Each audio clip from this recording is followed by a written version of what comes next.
নমস্কার দর্শকরা, আজকে আসাম বিধানসভায় বাজেট পেশ হয়েছে। এই বাজেট নানা কারণে বরাক উপত্যকার জন্য কিছু ভালো খবর এনেছে, এটা অস্বীকার করার কোনো উপায় নেই। বিশেষ করে আপনারা জানেন, আপনারা হয়তো এতক্ষণ সবাই জেনে গেছেন যে বাজেটে বরাকের জন্য যে বিশেষ কয়েকটি পদক্ষেপ নেওয়া হয়েছে, যেগুলো ভালো সংবাদ। সেগুলো হলো যে শিলচরের ফ্লাইওভারের জন্য 700 কোটি টাকা বরাদ্দ করা হয়েছে এই বাজেটে। আরেকটা খবর হলো যে 100 কোটি টাকা বরাদ্দ করা হয়েছে বরাক উপত্যকা উন্নয়ন মন্ত্রকের জন্য, যেটার মন্ত্রী কৌশিক রায়। তারপরে একটা বড় খবর হলো যে সনবিলের উন্নয়নের জন্য 100 কোটি টাকা বরাদ্দ করা হয়েছে। আরেকটা হলো পাথারকান্দিতে একটা কৃষি কলেজ স্থাপন করা হচ্ছে। অনেকগুলো উন্নয়ন। তো এই চারটা খবরকে আমি একটু সামনে আনতে চাইছি। বিশেষ করে শিলচরের উড়ালপুরের যে বিষয়টা, এটা অত্যন্ত গুরুত্বপূর্ণ। এবং আমি প্রথম লক্ষ্য করছি যে কৌশিক রায় মন্ত্রী হওয়ার পর বাজেটে অনেকগুলো পরিবর্তন যেন আমাদের চোখে পড়ছে।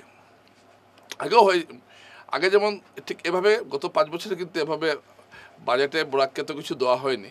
আমি বাজেটের কথা বলছি, কিন্তু এবার দেখা যাচ্ছে আমরা যদি বাজেটকে বিশ্লেষণ করি তাহলে বরাককে এবার কিছু দেওয়া হচ্ছে। যদি শিলচর উড়ালপুরটা 700 কোটি টাকা, এটা প্রথম পর্যায়ে। ঠিক এটা বলা হচ্ছে না যে কোন জায়গা থেকে উড়ালপুরটা হবে, এটা নির্দিষ্ট উল্লেখ নেই, কিন্তু টাকা বরাদ্দ হয়েছে। অর্থাৎ আমরা ধরে নিতে পারি যে শিলচরে ফ্লাইওভার হচ্ছে। ফ্লাইওভার করতে গেলে এখন কবে হবে এটা আমি ঠিক বলতে পারছি না, কিন্তু এই যে টাকাটা বরাদ্দ হয়েছে তার মানে সার্ভে টার্ভে শুরু হয়ে যাবে। কিছুটা সার্ভে তো আগেই হয়েছে, কয়েকদিন আগে ডিসি অফিসে মতামত নেওয়া হয়েছিল স্থানীয়দের। যাই হোক, তো আমরা ধরে নিতে পারি যে ফ্লাইওভারটা হচ্ছে। এবং এর জন্য আমি একটু মন্ত্রী কৌশিক রায়কে একটু বিশেষভাবে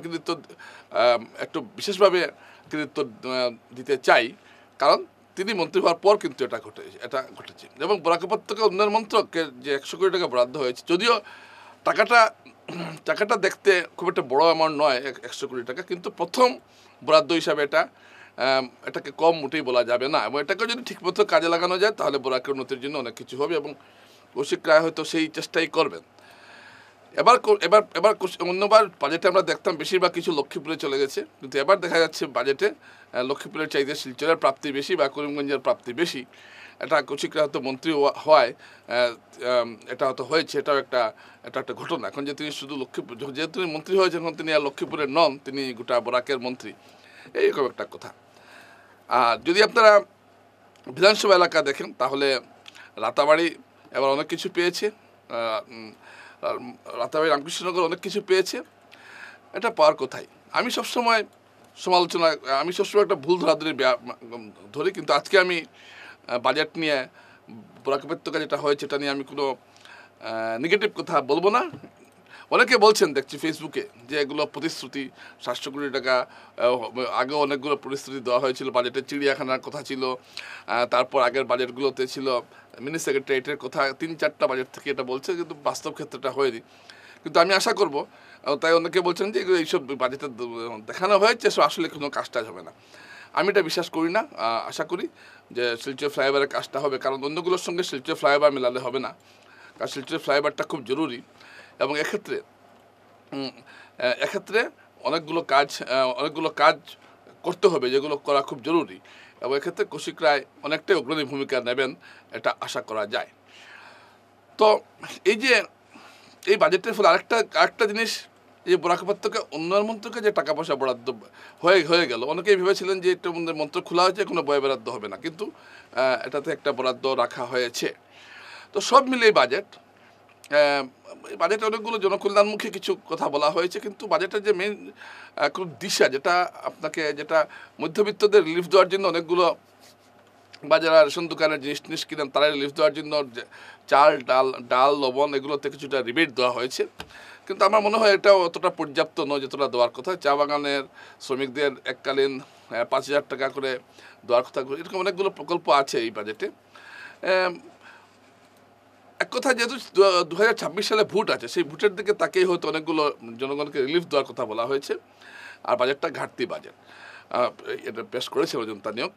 কিন্তু আমরা যদি এগুলোকে একদিকে বাদ দিয়ে যদি বরাক উপত্যকাকে দেখি, তাহলে বরাক উপত্যকা অনেক কিছু পেয়েছে বাজেট থেকে, এটা অস্বীকার করার কোনো উপায় নেই। এবং এই প্রকল্পগুলো বাস্তবায়নে কৌশিক রায় কতটুকু সক্রিয় পদক্ষেপ দেন সেটা দেখার বিষয়। কারণ কারণ বাজেট বরাদ্দটা বরাক উপত্যকা উন্নয়ন মন্ত্রকের বাইরেও যে বাজেটটা বরাদ্দ হয়েছে বরাকের জন্য, ধরুন শিলচরের 700, তারপর 100 কোটি 100 কোটি সনবিলের এই যে 700-800 কোটি, এটা কিন্তু বরাক উপত্যকা মন্ত্রক কিন্তু এটার দিকে নজর রাখতে পারবে, যেহেতু এটা বরাক উপত্যকা উন্নয়নের সঙ্গে জড়িত। ফ্লাইওভারের ব্যাপারটা বরাক উপত্যকা উন্নয়ন মন্ত্রকও আলাদাভাবে ওটা দেখাশোনা করতে পারবে। পূর্ত বিভাগ করলেও ওটার উপর একটা একটা দায়িত্ব এই বিভাগেরও থাকতে পারে এবং সম্ভবত এটা হবেও। তো এক্ষেত্রে দেখুন, প্রত্যেক সরকারি নির্বাচনমুখী বাজেট করবেই, কিন্তু আমি এগুলো দেখছি না। আমি তো আমাদের প্রাপ্তিটা, আমাদের বরাক উপত্যকার প্রাপ্তিটা কী ঘটলো সেটা হলো বড় কথা। তো সেই এদিকে যদি আমরা তাকাই তাহলে দেখতে পারি যে এই বাজেটটা অনেকটাই এই বরাক উপত্যকার জন্য মঙ্গলময়।